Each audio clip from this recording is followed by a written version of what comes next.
Nice one, Cyril. Welcome to Nice One, Cyril. Extra Time. I'm Simon Lipson. With me today, as usual, is Kevin Aycock. Kev, how you doing? I'm fine if we don't talk about Tottenham. Sadly, that's what we're here for, and we'll try and make it as painless as possible, but it's going to be hard. Why don't we start with that? The inevitable defeat against a team that hadn't won a game for 11 matches, Bournemouth. God, that was so grim and so inevitable. I think what made it even worse was that yet again, there were just moments of, in fact, a few minutes of promise and optimism, and Tell was looking good, a couple of really good goals. There was positivity there amongst the nonsense, but you're right, it was still inevitable. That defeat just felt inevitable. Carlinhos scored a fabulous goal. I wouldn't say, I don't know if you'd agree, I don't think it was coming, but it wasn't completely unexpected and undeserved. But you just knew that somebody was going to bang one in from 30 yards with 30 seconds left, and it had to be Semenyo. I wish I'd put money on it. Yeah. And there were problems with that goal, as there are with all goals, but it seemed to me that Kuti didn't get out properly. He kind of stood off him, put his hands behind his back. Now, I'm not saying he could have blocked it. I'm not saying he could have done anything about it, but I would have thought at least to run out and make him think about something. Yes, I think there were sort of errors like that for all three of their goals as well. It was just poor overall, despite those little intermittent good bits. There was probably one ray of light, if you like, and that was Tell, who I've previously been quite critical of. While acknowledging that there's clearly some talent there, he hasn't really pulled it all together. But that was a compelling and effective performance for the whole game. It was, and I think, again, another example of how difficult it is to judge how good players are when they're in just a terrible, incoherent team. And he managed to still look good within the incoherent team that we had against Bournemouth, but I suspect not as good as he still can be because he hasn't got the players around him. And it's true, Xavi. It was. I think my sense is this, that we want this team to be. Was true of Kudus before he decided to bugger off to the hospital. And it's, again, a frustration because there are talented players in that team. If you look around it, we've got some very good players. We've also got some players who aren't good enough or who aren't there yet. They're not ready yet. And I think Tell is one of them. You mentioned Simmons. He's against flashes of brilliance, but there's no great consistency. No. Audebert, sadly, he may become a great player, but he's not good enough now, in my opinion. And we've got a few players who maybe just are not good enough for what we expect of them. Gray, I know he didn't play on that. Great prospect. Lots of great prospects, but lots of fundamental issues. And I don't feel as though Frank is getting close to solving them right now. For example, and he had a kind of a storming dynamic game. Spence, he's both a strength and a weakness. He's a great defender. He's got fabulous energy and speed and athleticism, but he can't use the left foot. Yeah. Why is he playing left back? I know. It's just, there is this incoherence, isn't there, across the team. Players playing out of position, sometimes because Frank's forced into that a bit, sometimes not. Sometimes he's making these slightly odd decisions, odd substitutions, setting us up in a way that most of us wouldn't.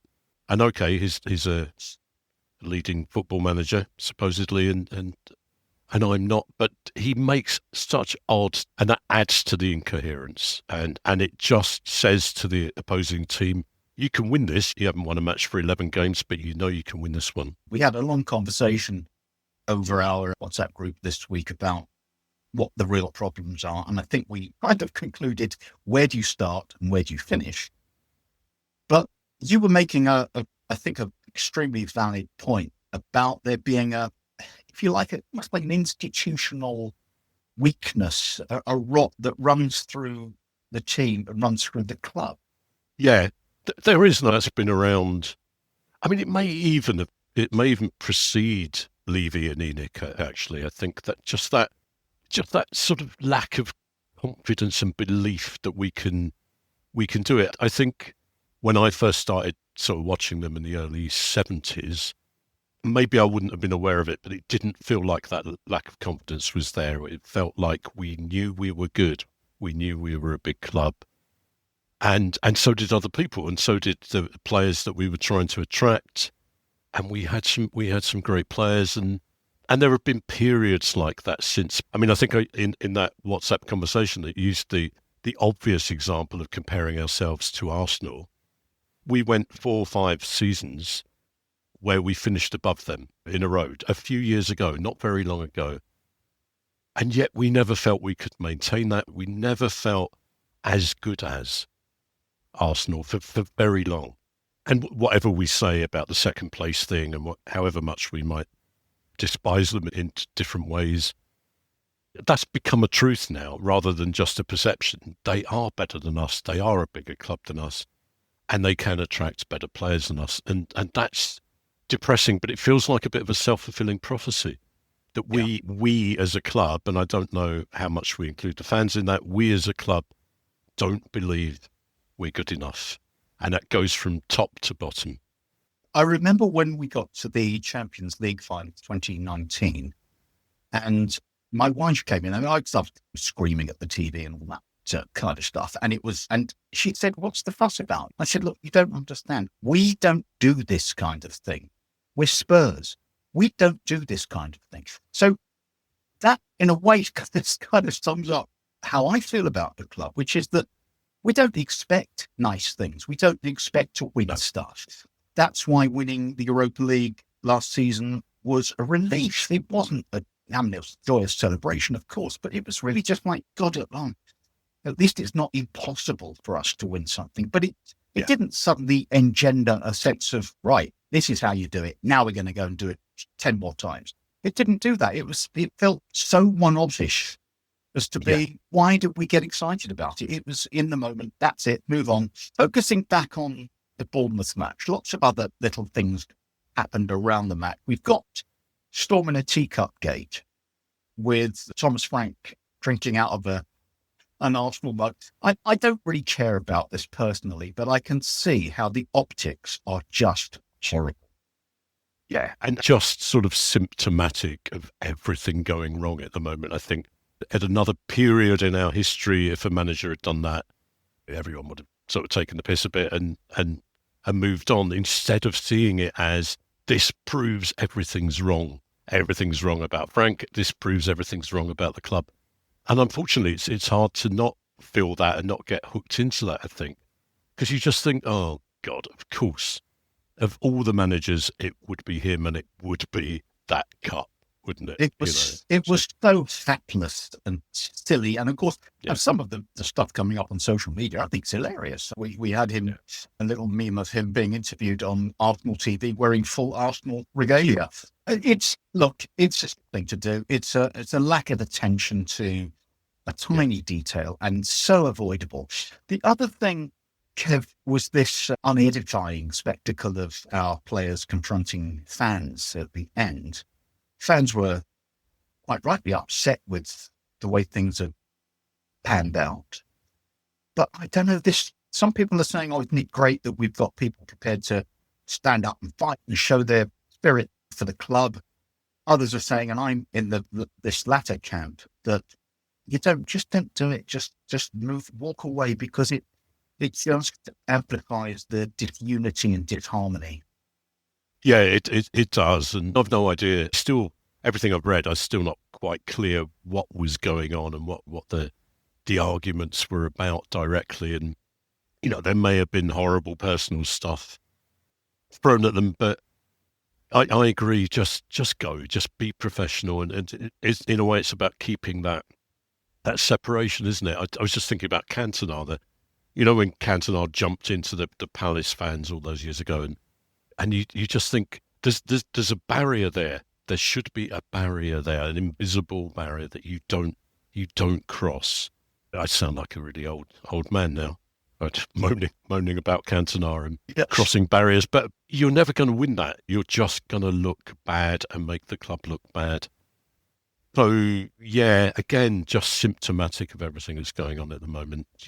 Yeah, of course. There are other ways of expressing your feelings about what's going on, as our captain did post-match with a very long message. I think it was on Instagram, which was pretty fierce and critical of unnamed people, but I'm guessing he's talking about the hierarchy, Van Katisham and whoever else might or otherwise be a mouthpiece for the club, accusing them of failing to turn up when things are tough.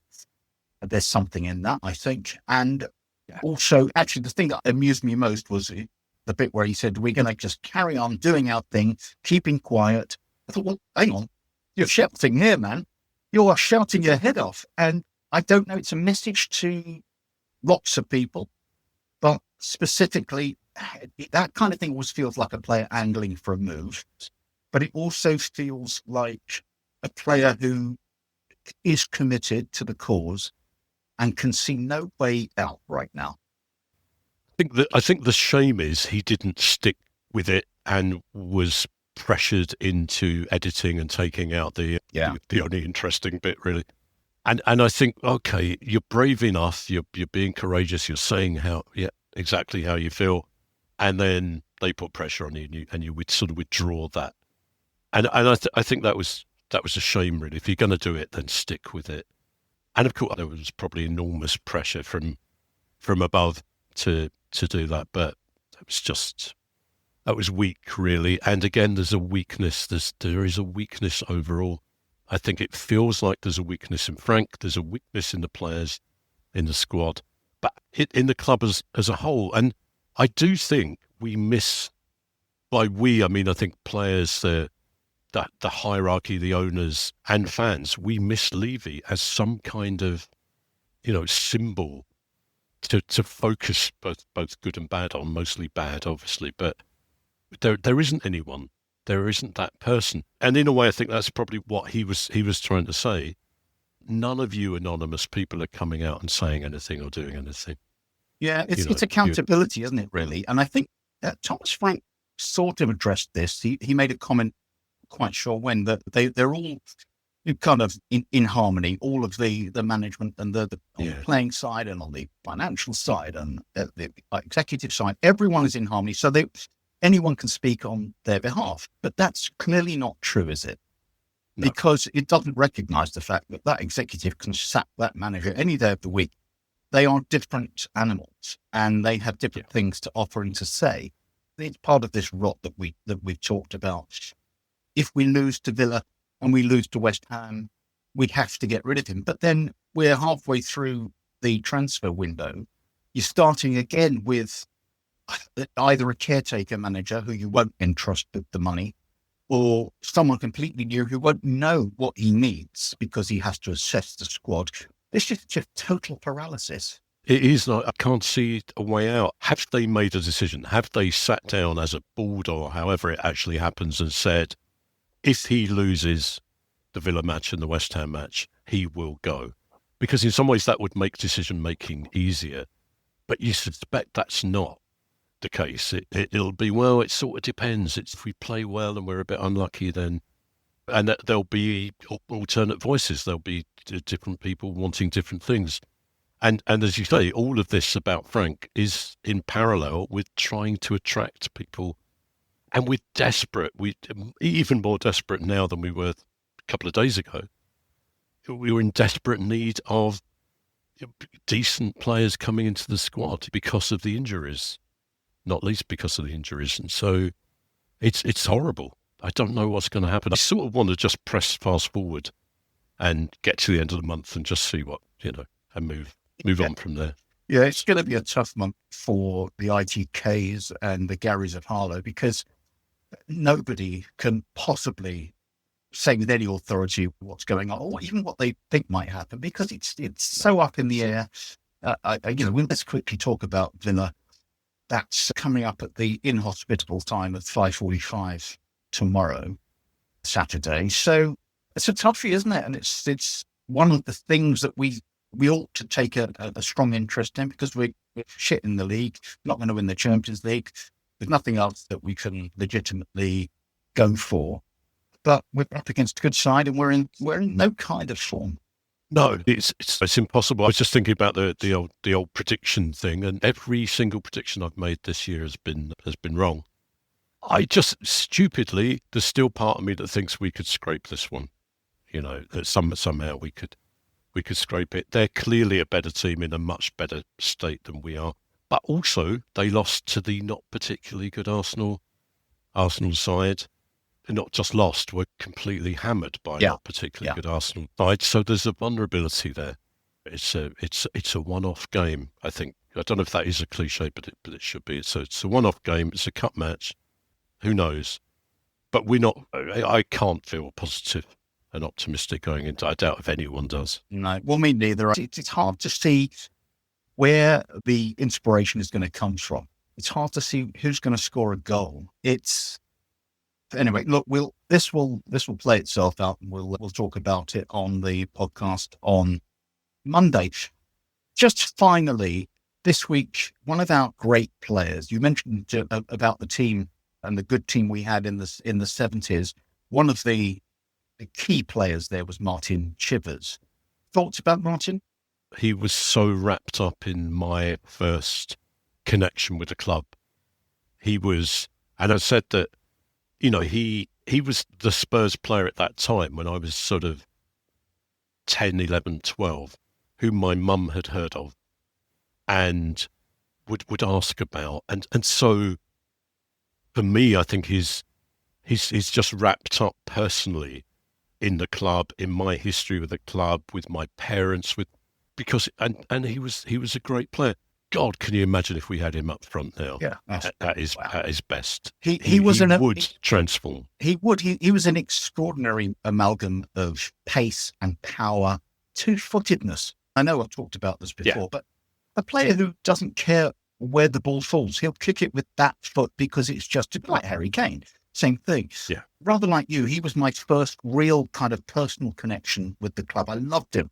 He never disappointed, and he got some injuries along the way, and then eventually he faded, sadly, for us. But in his pomp, and younger fans probably won't accept this, but he was second only really to Harry Kane. The difference between them, several differences, but the main difference is Harry has this extraordinary craft and vision and creativity, whereas Martin Chivers was a powerhouse centre forward with incredible touch and technique. He really was a lovely player, and it was quite a shock, wasn't it, to lose him? It was, and somehow it's hard not to connect it with everything else at the moment. I think him going, felt even more significant in so many ways. So, yeah, it's sad. It's really sad. It's very sad. It's a sad note to end on, but hopefully we'll have something cheerier to talk about, very hopefully. On Monday, Kev will be here, and Dave Julie, of course, and I think we've got Barry Graham with us on Monday as well. So until then, come on you Spurs.